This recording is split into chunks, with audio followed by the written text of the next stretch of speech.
So thanks very much, Michelle, and welcome everybody to this webinar on the role of technology in addressing demand in human trafficking.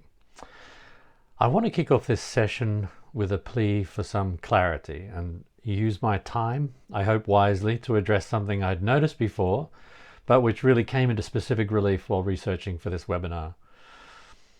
While looking for evidence of impact, outcomes and sustainability data from the major tech against trafficking projects, I actually found none universally.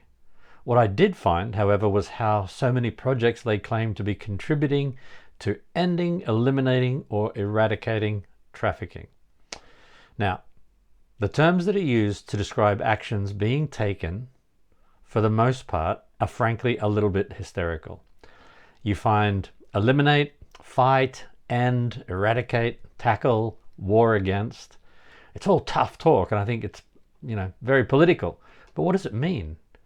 A quick scan of initiatives, especially in the tech world, at the terms used, just shows to me that there's very little thought about the meaning and impact of those words beyond some kind of sensationalism. Now, my plea is that before using these terms to describe an initiative, I would ask people to consider the realistic impact a single initiative can lay claim to. And is the claim accurate or hyperbole? Now, if you're working to support victims of trafficking, you're not ending, eradicating or eliminating modern slavery. You're helping victims, you're cleaning up, and you're undoubtedly doing good. But you're not ending, eradicating or eliminating. If you're doing anything on the supply side, in fact, like rescues, identifying victims, police or intelligence operations, poverty reduction, you're not ending or eliminating modern slavery. You are at best addressing vulnerabilities and cleaning up. You may even be confronting it or attacking it if that language is exciting for you, but you aren't ending it, eradicating or eliminating. If you're working on reducing demand for a form of human trafficking, you may honestly say you are working to end or eliminate or eradicate, but it's only on the demand side, which is why this webinar is so important, and this series of webinars on demand is so important. Let me be clear, there is not a single supply side measure that can ever hope to end, eliminate or eradicate. If you work on the supply side, just stop using that language. It's hyperbole. The reason I raise it is actually bigger than the fact that it's hyperbole, the fact that it's sloppy and sensationalist. It's confusing to consumers. It's confusing to donors. It's confusing especially to policymakers. And crucially, what we end up with is funds that should be used to ending, eliminating or eradicating modern slavery being used to clean up or to address vulnerabilities. It's behavior that distorts policy and priorities. And overall, I think it leads to a global lack of impact. So, now that I've got that off my chest, I'd like to be able to talk about one of the only demand-side tech projects out there. I don't know whether you know the Latin phrase, esse quam videre, to be, not to seem. Now, this is the motto of Slave Free Trade, a Swiss non-profit association I formed at the end of 2018. The meaning of this motto is at the heart of the initiative. I've been working decades on slavery operations in supply chains, and largely I've found that businesses are content with seeming to be doing something, not actually doing something. And by and large, stakeholders, including consumers, procurement agencies, shareholders, and investors, are content with the seeming. I'm happy to report, I think, that this has changed. The world is now kind of abuzz with initiatives in the business, UN, and non-profit world to come to terms with an increasingly engaged, maybe we could even say sometimes agitated community of stakeholders interested in human rights performance and risk in business. We're seeing shareholder revolts over serial sexual harassment. We're seeing child labor scandals in major clothing brands and the promotion of sustainability professionals into key leadership roles in companies. Human rights are suddenly coming into focus a bit more. It would be going too far to say there is momentum, but perhaps we can agree that there is at least movement, and this movement coincides with significant legislative movement in that direction, from the modern slavery acts sweeping the Anglophone world to human rights due diligence models in the Francophone and the European world. Now, taking a step back to take in the view, the corporate world, which was formerly content to use its blend of structural, instrumental, let's say discursive power to hold back the forces of change in their business model, are finding that position less tenable. Clever businesses, those with an eye on the emerging world, are exploring what that wave of change means to them and what they need to do to ride it. How does a business be and not just seem to be interested in human rights in workplaces? The first step, as Socrates said, to wisdom, is to know thyself. Now, if you're interested in human rights in workplaces, it can't be only about them and over there. That's called othering, and it's the very core of the belief that we're better than everyone else. And it also is the foundation that we think we're beyond reproach. If you genuinely care about human rights in workplaces, start at home. Human rights issues don't just happen over there. Witness the Me Too movement and the BLM movement. So let's start with some background on the actual problem we're addressing here. Universally, we condemn modern slavery, and we've talked about this in past webinars, and we prohibit it, and yet we all buy it. We touch modern slavery every day more often than we actually touch our faces, and thanks to COVID, we've become very aware of how much we touch our faces every day.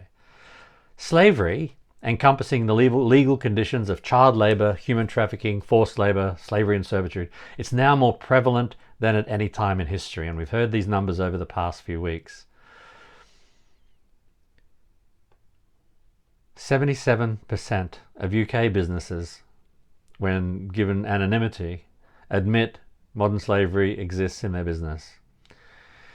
Historically, we are used to modern slavery being addressed as a form of organized crime. Well, historically since the year 2000.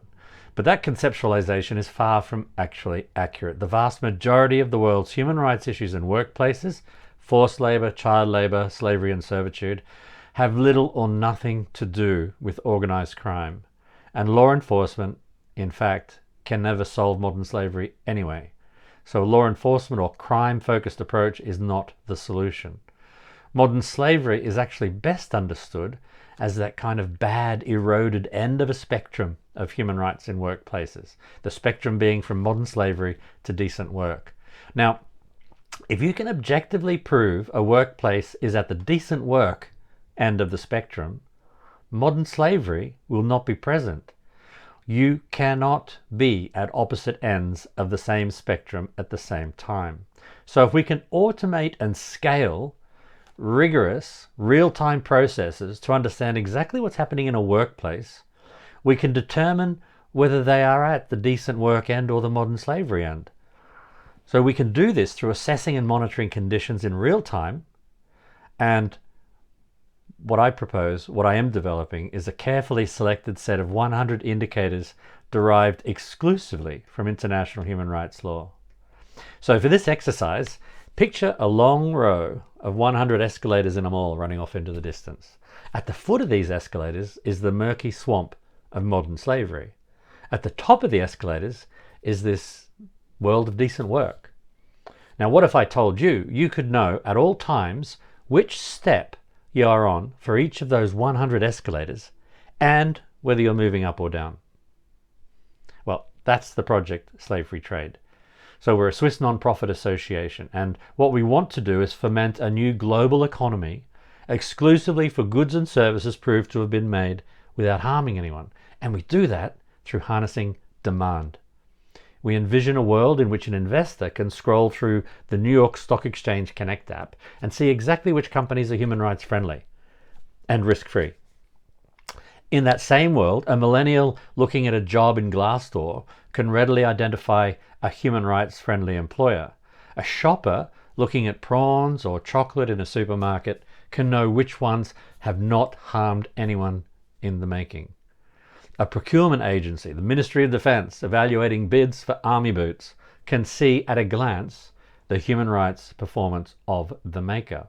This is harnessing demand. Libertas, it's our rights tech project of slave-free trade. It's the use of technology to extend, expand, and promote human rights. It's an initiative designed to provide the scalable tools for the mission of that new economy. It's a distributed, it's a technical term, it's a distributed human rights intelligence system. It's designed specifically to drive demand for human rights friendly workplaces globally. It harnesses the compelling power of primary source data from workplaces, that's individual views and organizational perspectives alike. It analyzes and distributes the resulting decision intelligence to those whose buying and business decisions can be influenced by that data. Our approach is not to prove modern slavery exists in workplaces. That's what I've been doing the last 20 years, and it's completely unscalable. But actually, our approach is to prove modern slavery doesn't exist in workplaces.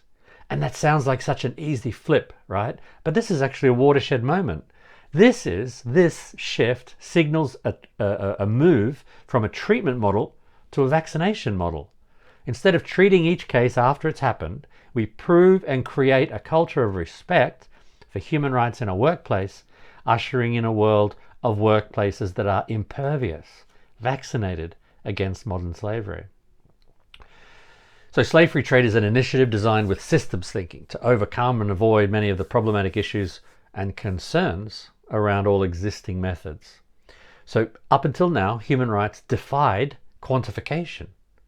So Libertas quantifies human rights, which means we're able to monitor, assess, and compare in a way that's completely agnostic to product, geography, industry, socioeconomic conditions. Existing responses like rescues and audits and investigations like I've been doing cannot scale. They're labor intensive, they're expensive. So Libertas is designed to be scalable, remote, cheap, global coverage, and takes out intermediaries from the system where failure often comes. Current models, most of you who know about audit will support me on this, are easily defeated and defrauded. Fraud, false statements, coercion, collusion, greenwashing are commonplace, and the Libertas model counters all of those conditions. I think most of you would also believe and understand that staff are largely ignored or voiceless in the majority of existing initiatives. There is no comprehensive canvassing of views of workers in B Corp, Fair Trade, Global Reporting Initiative, sustainability initiatives like EcoVadis and Sustainalytics and so on. They can't universally canvass workplaces. And so the staff are ignored or voiceless. You're pretty much capturing only the corporate view.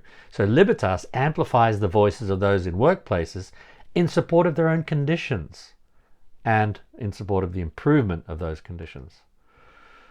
Now, up until now, power in commodity chains has been very unbalanced and very unfair. So Libertas has a democratizing effect.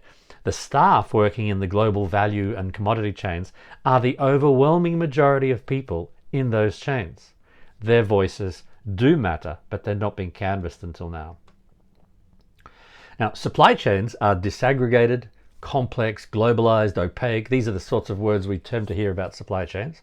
So Libertas converts opaque chains, disaggregated networks, to collaborative networks by making each establishment in a business network dependent on the human rights performance of the others.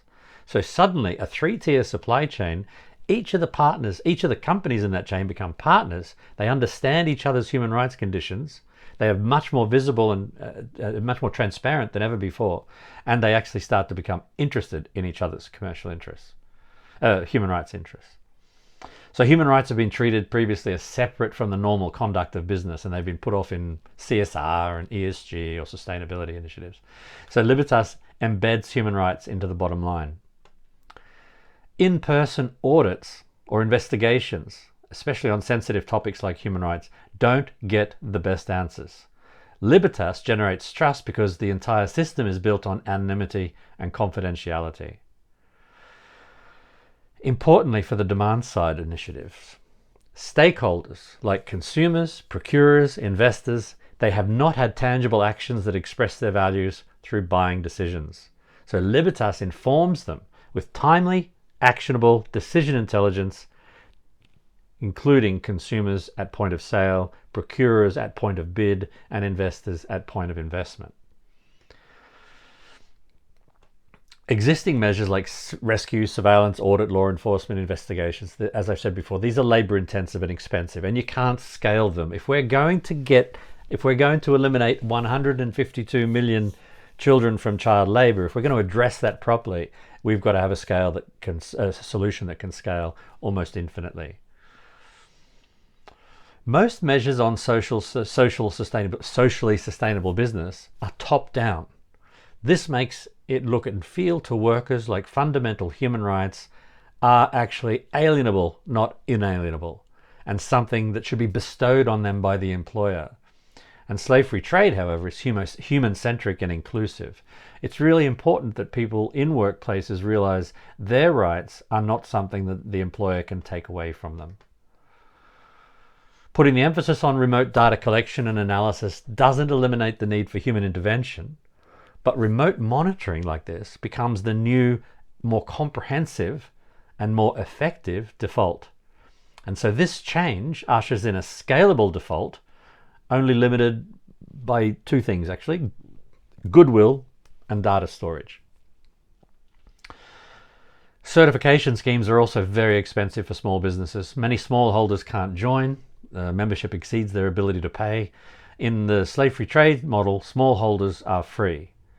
Implementation costs are negligible. There's no hardware or setup costs. Libertas runs in a simple browser, mobile application, or with API integrations for different audiences. If you could hypothetically scale to the global audit workforce required, if we wanted to make audit the real effective default, the cost to match what we can do would easily be many millions and potentially even billions of dollars a year, compared to, in our system, a mere few thousand. So no existing model has had that level of lack of expense, let's say, to make it possible to do these things on a scale. And no existing model has a universal international human rights law framework. This makes it the first deployable definition for decent work. It's agnostic to geography, goods, service, product, jurisdiction, language, power. I mean, it doesn't matter what Bangladesh says a living wage is. We're talking about harnessing the views of the people in the workplace about their lived experience. The first piece of our project to capture consumer demand, and I'm winding up here, and feed that through to businesses to join and become human rights compliant, is what we call the Freedomer app. So this is a smartphone application which has two phases. We've designed and we are currently crowdfunding the coding of phase one. Now, phase one of this app is a demand aggregator. So at the moment, businesses say their customers don't care, which is actually crap. The fact is, consumers, let's talk just you and I for a start, we care. What we don't have is a reliable way to tell them that we care. And we don't have a way to join our voices with others to say that we all care. So the Freedomer app does this. A campaigning app, you put in products that you want to be slave-free, like Levi's 502s, and others are then invited to join your campaign. When we have sufficient signatures to make an appeal to a brand, we do it on behalf of the, let's say, thousands of signatories in the app. The thing is that you care, I care, lots of people care, but our voices are not joined up. So the Freedomer app is the first time a tool has been developed to do that. So I would ask, before I move on to the other panelists, help us bring the Freedomer app into your hands. And then we can all harness the power of our own demand for a collective good. So I'd ask you to go to wemakeit.com and look for Slave Free Trade's crowdfund. There's just 7 days to go, where I think we're on 79% or something like that. So the point there is that you can be the difference. You can actually take a part right now. Well, as soon as we deliver it, you can take a part every day in providing a growing demand for the end of trafficking and modern slavery. So Without any further ado, you've heard enough from me. We're pleased to bring you a number of great panelists tonight to talk about what they're doing, what they've seen, and if I may be so bold, to predict what they see we need, or might even be things they know are coming down the pipeline. So without further ado, we'll launch straight to our first speaker. Please welcome Andrea Marchesani, whose intervention tonight is in his capacity with the Order of Malta as an advisor to the Foreign Affairs Department of the Sovereign Military Order of Malta. Andrea, over to you.